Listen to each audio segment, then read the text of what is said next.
was at a wedding this last Friday night, and I'm a therapist and an author.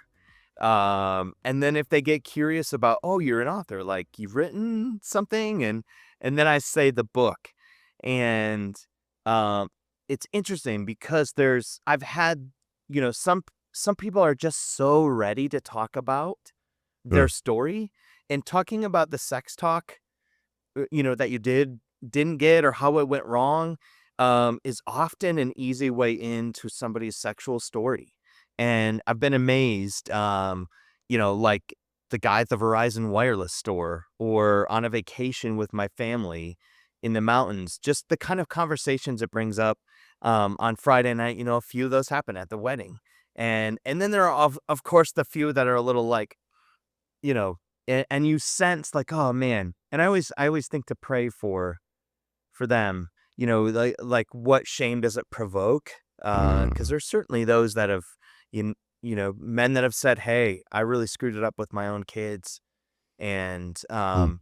but what's interesting is then they'll say, "And I didn't get a sex talk," and you start to hear the generational neglect and struggle that gets passed down. So, yeah, it's not a light topic to jump into at a dinner party, but I try to leave some grace for people and how they experience it.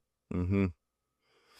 Yeah, whenever I get asked the question, and it's always, in those settings, usually women congregate over here, the fellas kinda find their pocket before you're back mingling as couples and all that. And so the fellas standing around a little, an impromptu campfire while the burgers are grilling, and all the guys, like, "So what do you do for work?" And, like, you've got the firefighter, the EMT, the policeman, this guy's a lawyer.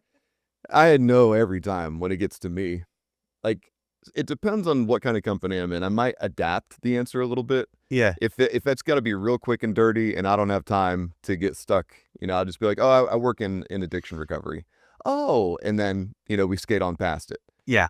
If there's a pocket, I'll go, "I work for a sexual integrity ministry," and that always just breaks people. They go, "Wait, what?" And then I have to say it slow, "I work for a sexual integrity ministry," and then they go, "What is that?" And then it turns into a 20-minute interaction. Nobody else Yeah. gets that talking about their profession.